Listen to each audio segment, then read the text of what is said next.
Good day everyone, and welcome to the channel. It's Londononion here with another Back 4 Blood character build. And the character we'll be building in this video is... Doc. Now generally I would say cleaners fall on a spectrum of roles or categories ranging from offensive, supportive, and defensive.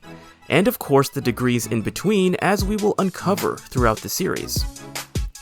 Just for consistency, I will define offensive roles and perks as abilities that are directly intended to increase damage or bolster offensive capabilities. Defensive roles and perks will be defined as abilities that directly increase survivability from punishment. Lastly, supportive roles and perks are defined as alternative skills that can be instrumentally used for offensive or defensive purposes without a defined intention for either polarization, but are ultimately a helpful perk for one's team.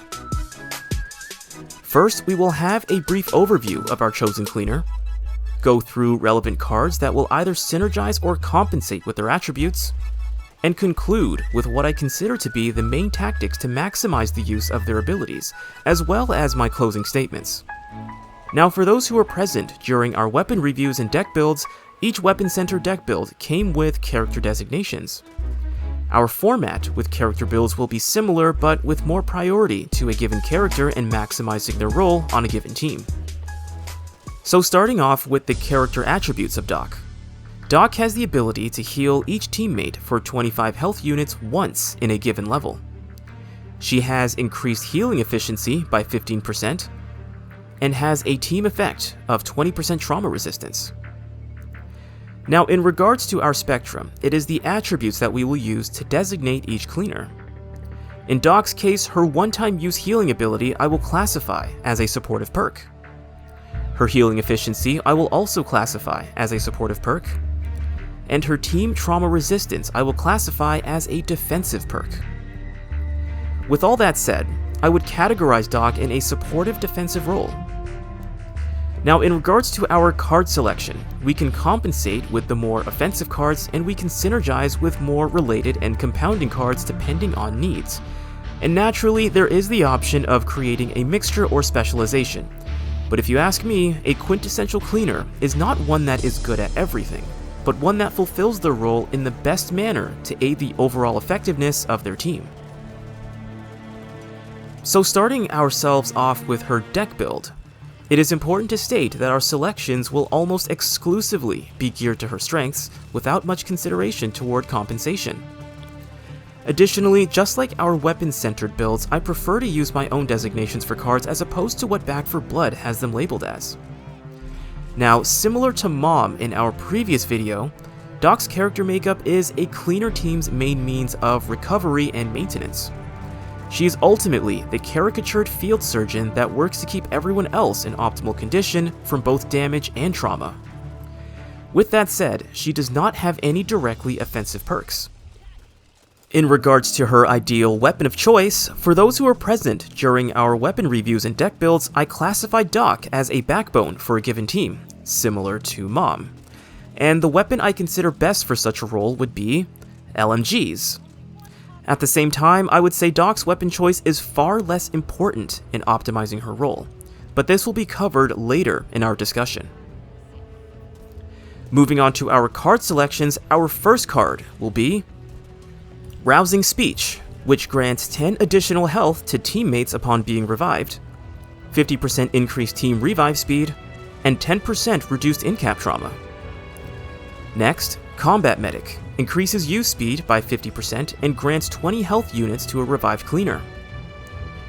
Following, Antibiotic Ointment increases healing efficiency by 25% upon using a medical accessory and allows a given target to heal for an additional 10 temporary health. EMT Bag increases healing efficiency by 50%. Field Surgeon heals 3 trauma units upon using a medical accessory. Medical Expert increases revive speed by 50% when using a medical accessory. Additionally, it will also heal 1 trauma unit and increases healing efficiency by 15%.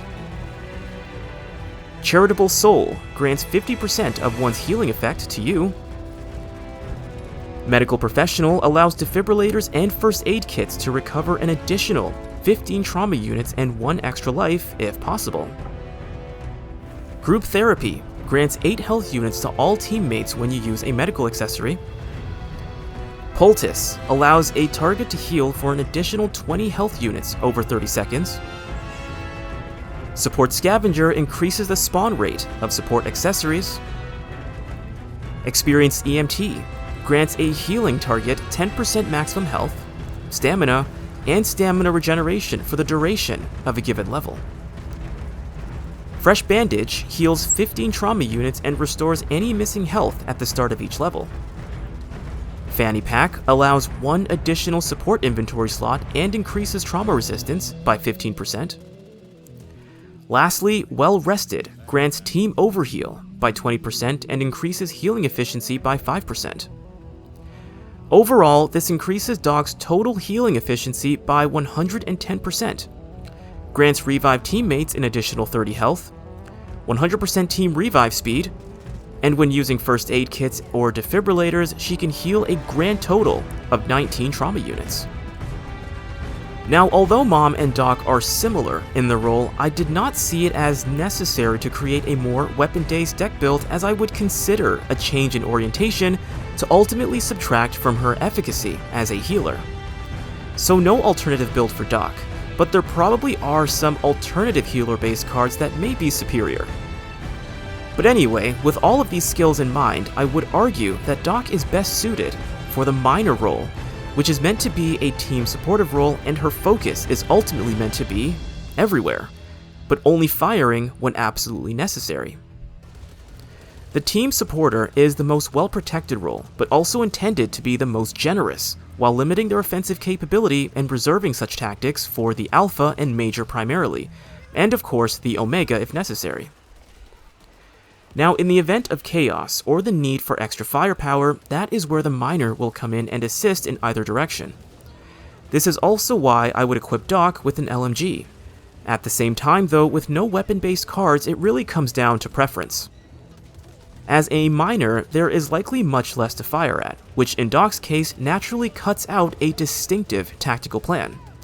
In this Onion's opinion, Doc is not meant to be in an offensive role. Her team is her only priority, aside from self-defense of course. She may not be as efficient as Mom, but her tools have far more permanence. Just like our previous example, if Mom is glue and duct tape, Doc is more like a hammer, nails, and 2x4s. Though with increased use speed from Combat Medic, this is less of an issue. Metaphorically speaking, Doc can be likened to Chansey from the Pokemon universe, Lifeline from Apex Legends, and perhaps even Erwin Wade from the opening scene in Saving Private Ryan.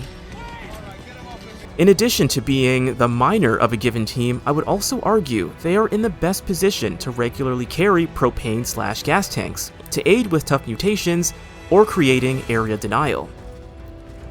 As the most protected role, they are in the most ideal position to carry large accessories and used as requested by one's surrounding team.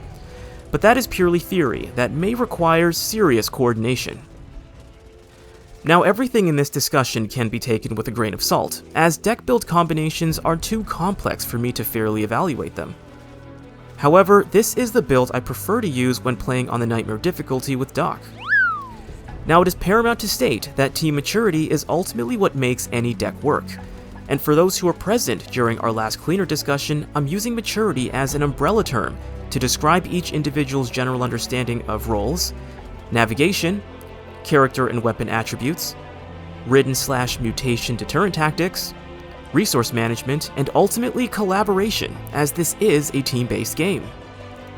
I would also argue that the greater one's team maturity is, the greater efficacy specializations, like the one we just went through, will have, as each person will have a greater understanding of what it means to operate as a unit without being overbearing or breaking roles. Carrying on, less maturity will likely demand more of a compensating build so as to provide support where there are more deficiencies. However, there is far more to compensate with than there is to specialize with, and would create an unnecessarily long discussion. Now, Doc is only one piece of this giant cleaner pie, but this brings us to the end of our discussion today. Thank you guys for joining me on this one, and in our next video, the cleaner of discussion will be Hoffman, and we will determine where he sits on our spectrum of roles. It's been Londononion, and I will see you guys next time.